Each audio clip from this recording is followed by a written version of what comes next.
So Gandalf is gone. They pass through Lothlorien with Galadriel, and she gives them many gifts and boats to get all the way to the falls of Rauros on the borders of northern Gondor. Yes, northern Gondor. And once they get to these falls, Boromir is corrupted by the ring. Boromir is corrupted by the ring, and he tries to take it from Frodo, which causes Frodo to realize that he cannot continue to travel with these companions because it would be cruel almost to force them to go along with him, because many of them, Galadriel told him that one by one they would be corrupted by the ring, and it's only going to start with Boromir. So of course, Frodo realizes, okay, I have to leave this group, or else I cannot be able to complete my quest. So Frodo decides to leave, and he tells Aragorn this. So Aragorn says, okay, of course, because Aragorn realizes, alright, I cannot be corrupted like Isildur, my ancestor, was. So I will let him go and defend him so that he has time to get away from here. So Frodo decides to leave, but not without Samwise Gamgee. Sam refuses to let Frodo leave on his own, and gets in the boat with Frodo, and they cross to the eastern bank of the Anduin River, and continue into the region called Emin Muil. So after this, after they have crossed, Boromir realizes the error of his ways, and he does his best to distract the orcs and protect Merry and Pippin from the Uruk-hai. Unfortunately, during this interaction of trying to protect these two hobbits, he is killed by an Uruk-hai. Unfortunately, very sad. It's a devastating scene, and I cry every time I watch it or read it. So yes, Boromir dies, and Merry and Pippin are taken hostage by the Uruks of Isengard. And, Legolas, Gimli, and Aragorn find Boromir's body. They give him a proper burial. They sing his burial rites, in the books at least. And then they send him off the edge of the falls of Rauros. And eventually his horn washes up on the shores of Gondor, which is important later on. So, then, Gimli, Aragorn, and Legolas continue on to try and search for Merry and Pippin. So, Aragorn is a master tracker because he's a ranger from the north. Legolas has natural skills of tracking because he's an elf, and Gimli just wants to save the hobbits because he's a good person. So they continue to track the hobbits through the fields of Rohan towards the forest of Fangorn. They meet some Rohirrim on the way who have been kicked out of their capital city of Edoras because their king has been corrupted by the wizard Saruman. So they meet these Rohirrim. The Rohirrim say, we killed all those orcs that, the orcs that they assume the hobbits took, so they killed the orcs, and they said they left and unalive, so this causes the three hunters to lose hope. But they continue into Fangorn anyway, in an attempt to continue to look for them. Meanwhile, Sam and Frodo are trekking through the relentless, dangerous region called Emin Muil. It's full of jagged rocks and fog, and it's very hard to traverse through because of the amount of steep rocks and cliffs that you have to deal with. So they're having a hard time trekking through this until the creature Gollum appears near them. Frodo forces Gollum to swear on the ring that he will not harm them and that he will serve them because Frodo is the master of the ring. Gollum has to take this oath because of his strong connection to the ring. He cannot betray the ring. So he takes the oath on the ring and leads them out of Emin Muil and back with the three hunters, actually with Merry and Pippin. Merry and Pippin find the Ent named Treebeard. He's also called Fangorn. The forest is named after him. And Treebeard takes them to the White Wizard that is actually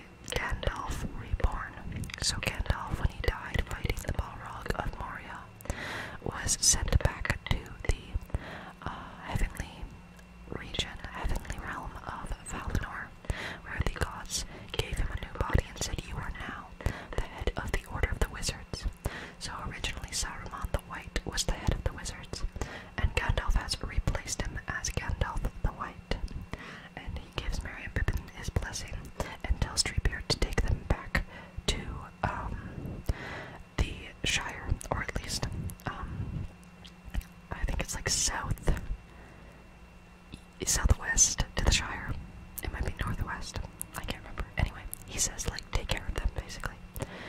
And then as Aragorn, Gimli, and Legolas are tracking through Fangorn Forest, they also come upon Gandalf without realizing it's him, so they try to fight him, and then they're like, oh my god, it's Gandalf.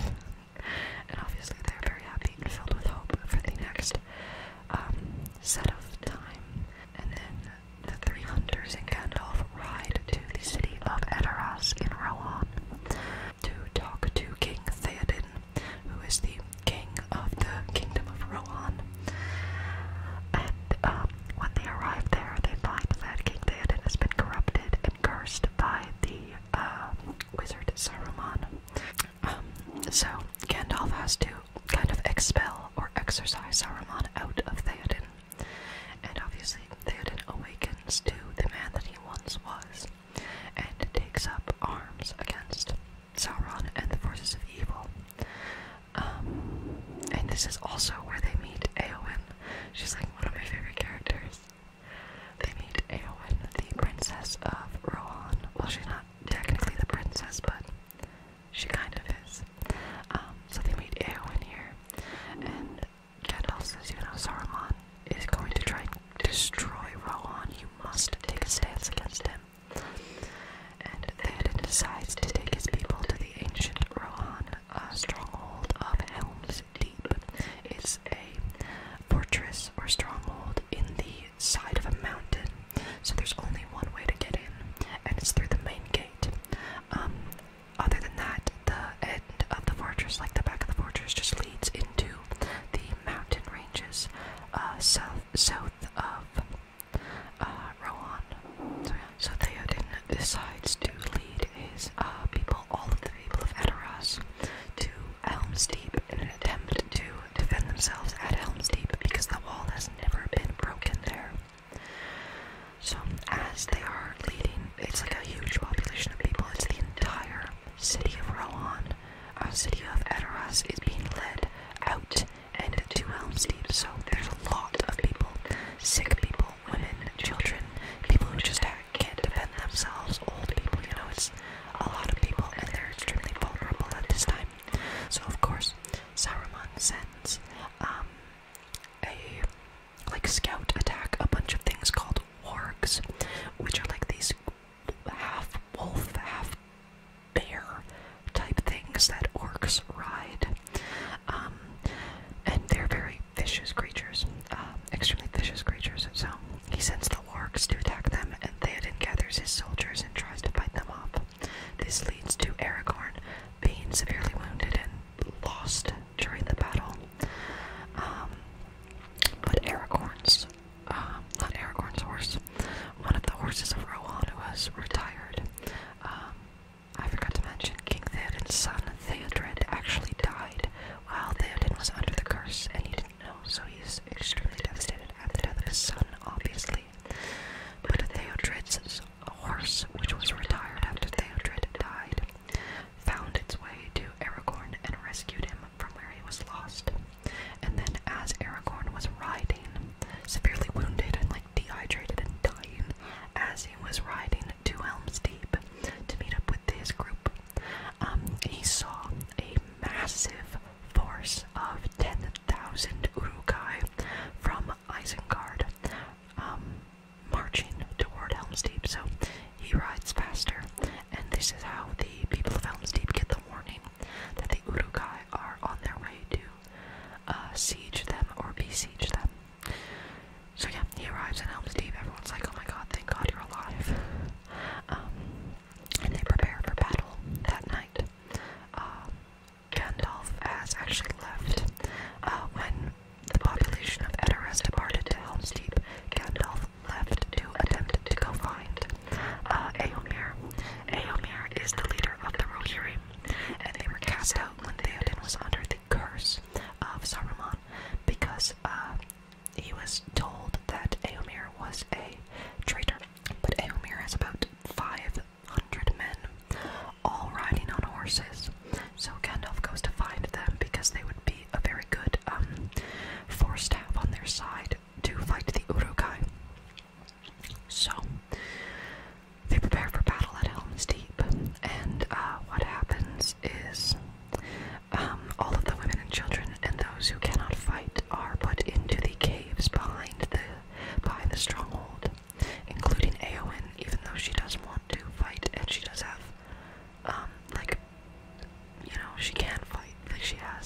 training in that, but of course Theoden's like, if I die, you're the only person left to rule these people and to lead them, so you must go protect the people in the caves, because if I die, you have to lead them. She's like, okay, fair. She goes into the caves and protects the women and children. Unfortunately, they don't actually have a lot of fighting people at Helm's Deep, and this leads to a lot of young men and very old men who they aren't ready for battle. They have to hold weapons anyway and prepare because they have so little numbers of soldiers. So they line up and prepare for battle.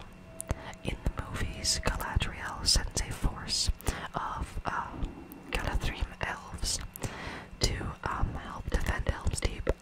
I can't remember if that happens in the books or not, but it happens in the film, so I'm just gonna say, the Galadrim are also there.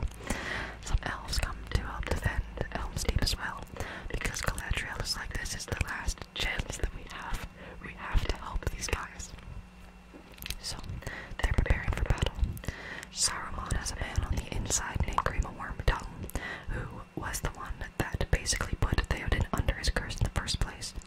And he has intelligence on Helm's Deep, so he says there's a small grate at the bottom of the wall. So Helm's Deep is literally, there are mountains and then there's a wall, and that is Helm's Deep. So he says there's a small grate at the bottom of the wall that can be destroyed, but that's impossible. How will we ever destroy that? Saruman produces this explosive powder that has never been seen really on Middle Earth before, but he is a wizard, so of course he can do that. So Saruman says we'll just use this, and the plan is to blow up the wall, and then all the orcs can, run through.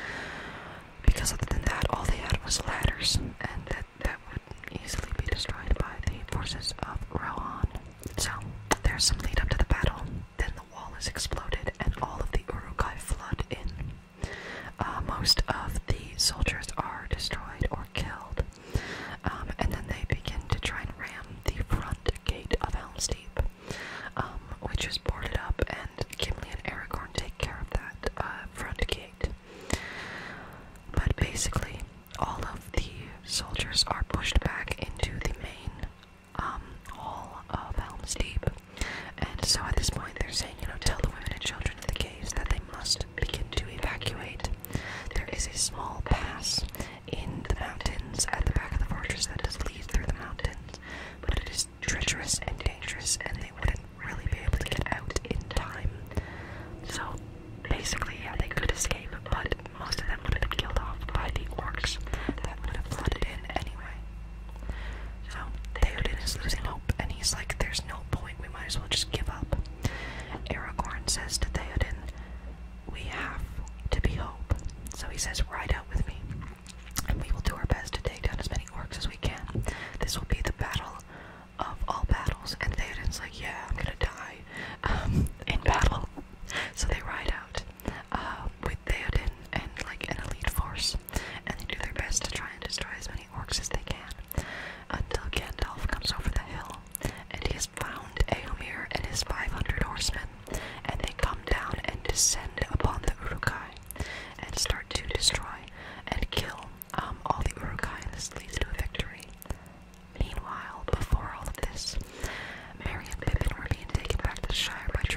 vexes and upsets Merry and Pippin because they are aware of the true gravity of the situation.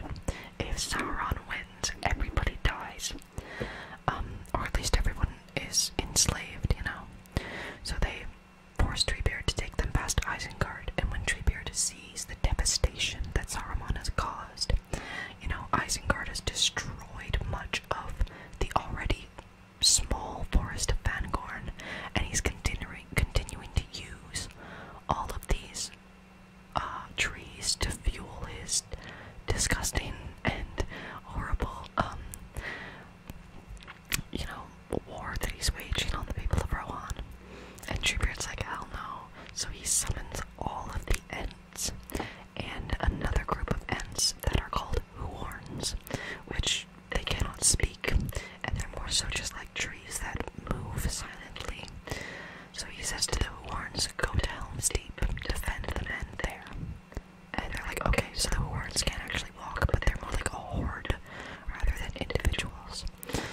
So Treebeard and the Ents and Merry and Pippin take over Isengard. They release the dam of the River Isen and flood all of Isengard's lower caves and stuff where Saruman was creating orcs and making weapons and stuff. So they flood all of that, and Isengard loses its power because most of Isengard's defensive force at that time was actually already at Helm's Deep.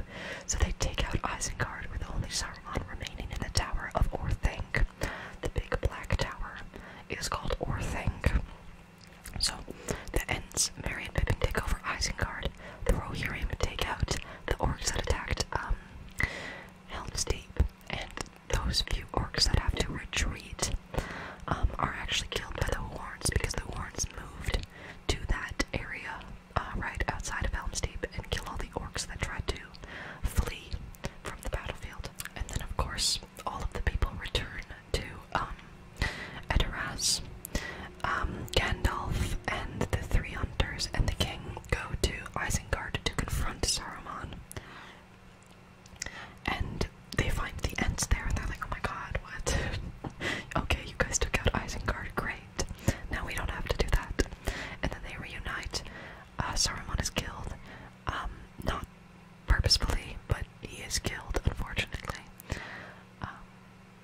south to attack Gondor and Minas Tirith.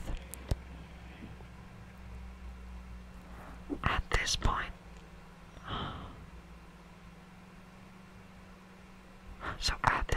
they are actually found by the ranger Faramir, who is the brother of Boromir. So for a while, Gollum actually trusted Frodo and was serving him because he believed that he could be brought back from the state of mind that he is in, because he was actually being controlled by the ring, and he was aware of that.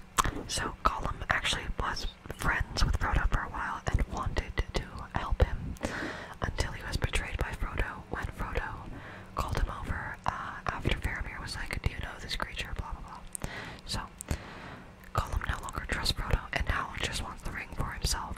So Gollum is leading them to Mordor, and I believe that's actually where the story of the Two Towers ends, is when they're walking to Mordor, and Gollum is like, "I want the precious back for myself," blah blah blah. So yeah, that's actually, I think, where the story ends there.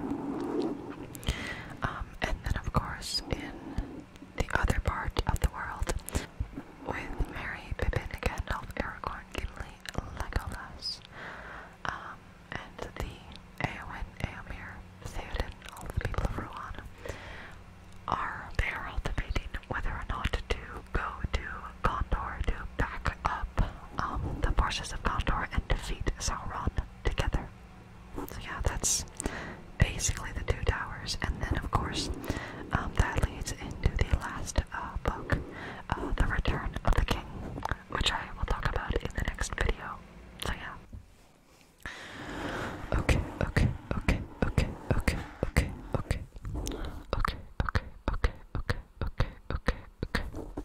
So now is the time of the video where my camera goes off and we're just gonna do some whispers and some trigger words and maybe some Lord of the Rings facts.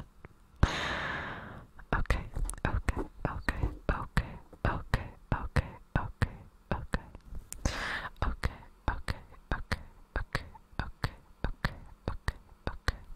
Did you know that Galadriel, the Lady of the Forest and ruler of the Forest of Lothlorien on the eastern side of the Misty Mountains, she is over 7,000 years old, and she lived and was born in the realm of Valinor, in the west of the kingdom of Arda, and realm of Ea.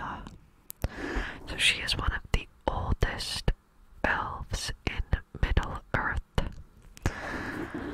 She is not the oldest elf in Middle-earth, though. I think the oldest elf in Middle-earth is still living is Círdan. Círdan the Shipwright. He is actually one of my favorite characters in Tolkien's entire mythology and legendarium. Círdan has been alive since before the sun and moon, and before the trees of Valinor. He's been living in Middle-earth for thousands of years, since before the First Age. And he has always been a shipwright. He is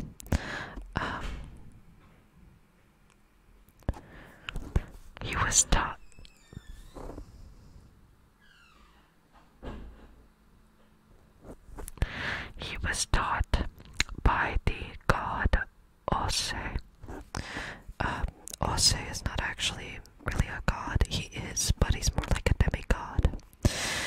He is what is called a Maya. And Maya, Gandalf is technically a Maya, and so is Sauron, and Saruman, and Radagast.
so I'll say, taught Círdan, the shipwright, how to make really good ships and, how to master the waves and things like that. So Círdan has forever been making ships on the west coast of Middle-earth, first in Beleriand, in the Bay of Balfalas. He made ships for the elves of the Teleri people.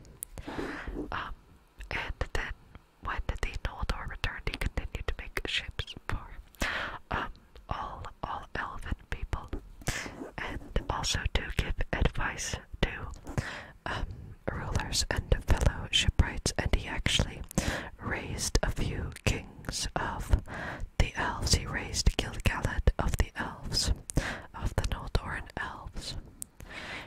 And for a time, Elrond lived in his care. So he worked at the Bay of Balfalas, but when Beleriand was destroyed and sunk into the sea, Círdan and his people fled to the east. After Beleriand sunk, they settled in the Grey Havens at the, I guess, I don't know exactly where the Grey Havens are, but they're definitely on the western shores of Middle-earth. Past, I believe they are past the mountains, the Blue Mountains, Ered Luin. And he makes ships for the elves to return to Valinor, or go to Valinor for the first time if they are, if they never went in the first place. He actually is also given one of the elven rings of power by Celebrimbor. When Celebrimbor created the 3 elven rings, the elven rings draw their power from Sauron's ring, but they do not owe it any allegiance. So he was gifted one, and when Gandalf came to Middle-earth in the, I believe, late Second Age and early Third Age, when Gandalf came to Middle-earth, Círdan gave him his ring of power. And Gandalf's ring of power, I can't remember its name right now, sorry. His ring of power helps. It's about like perseverance and hope. So Gandalf gives off this feeling of hope to everyone that he meets. Everyone in the Fellowship, everybody that he comes across. Yeah, so that's really cool. I just think that Círdan is a very interesting character, and he's one of the oldest elves in Middle-earth.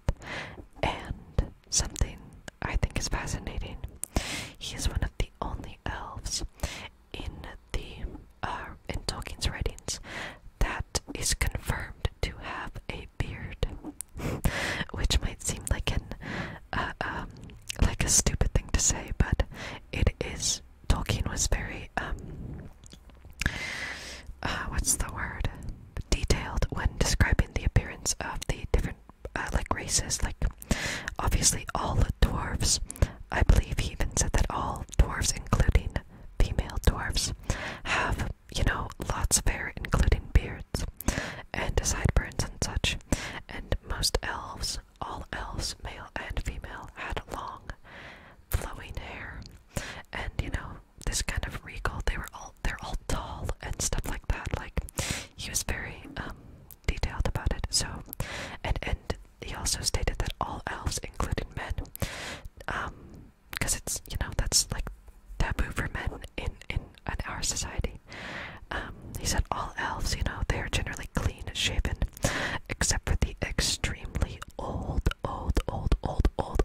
elves that grow long, luscious beards, same as their hair.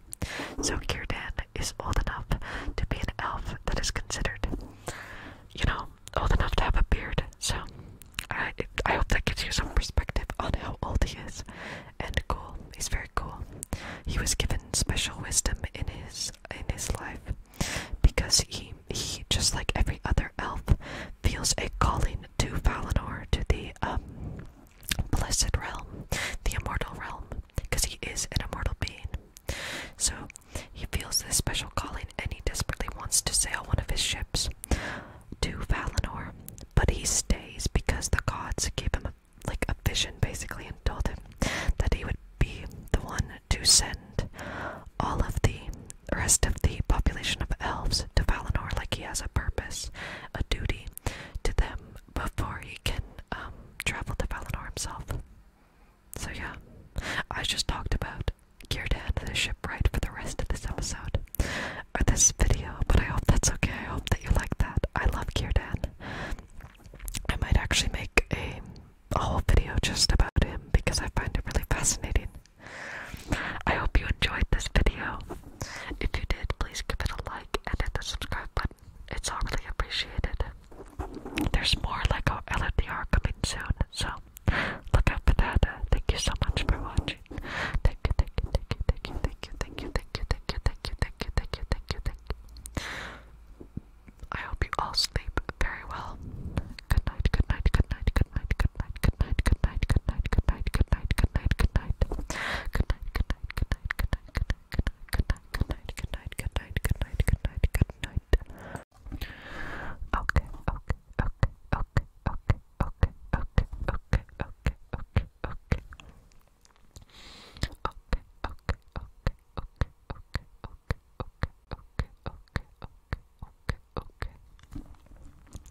So now I'm going to talk about the Sons of Fëanor, because I think they're really interesting part of Tolkien's world, and they're kind of like the main characters of the Silmarillion in a way, at least for me. So, I should explain who Fëanor is before I talk about his children. Fëanor was an elf born in Valinor in the years of the trees. I don't know which year specifically. I don't know if it's ever specified, but he was born there to his father, Finwë, and his mother, Miriel.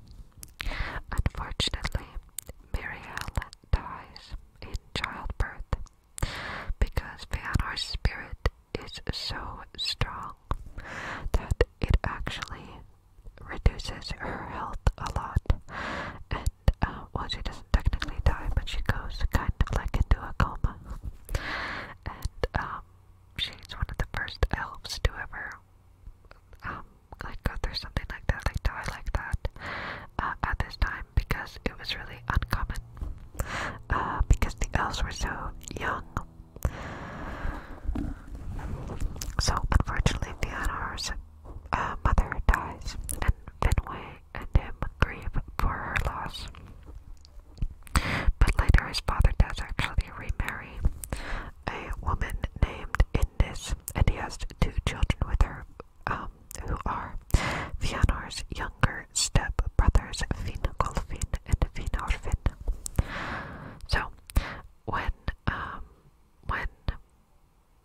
Fëanor obviously grows up, but he takes a keen interest in foraging, making weapons and jewelry and many things, because he is also a Noldor, and that is what they are known for, but he specifically exceeds at it. He also takes an interest in language, because the elves were so young at this time. Like I said, Fëanor is basically the second generation of all elves ever. And, so he takes a keen interest in language, and he actually, expands upon the elfish language created by another older elf named Urunil. So, Fëanor grows up, and he marries a woman named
creates these, and they are so beautiful. And Fëanor is unfortunately corrupted by Morgoth indirectly, and he is corrupted unknowingly. But Morgoth is Sauron's master. He's the oldest of the evil. He's like the root of all evil and corruption in Tolkien's world. And so Fëanor is corrupted by Melkor because Melkor was actually imprisoned in Valinor. But the king of Valinor, king of the gods, Manwë, decides to give Melkor another chance. Basically, Melkor has been in the void as a prison sentence and punishment for his actions. As a punishment for his actions for, I believe, the time of an age, so very, very, very long time. But now his time is up, and he has a chance to prove himself and not corrupt things for once. So unfortunately, Fëanor actually has a strong hatred for Melkor, but Melkor kind of corrupts his mind and corrupts this concept into hating all of the Valar, the gods of Middle-earth. The gods of Middle-earth. And then this actually leads Fëanor to rebel against them in a way, and he decides that he wants to go back to Middle-earth because originally the elves are from Middle-earth, and he wants to go back so that he can rule his own realm in Middle-earth with his sons. And this leads to a lot of conflict between Fëanor and his fellow elves, Fëanor and his brothers and stepbrothers, Fëanor and his wife and his stepmother, and conflicts between Fëanor and the gods of Middle-earth. So Fëanor basically moves really far away, and this actually, this just eventually leads to Melkor taking the Silmarils. Fëanor swears an oath to always get the Silmarils back, regardless of how dangerous the situation might be or what might happen to you. And he makes his sons swear this oath, all 7 of his sons, so they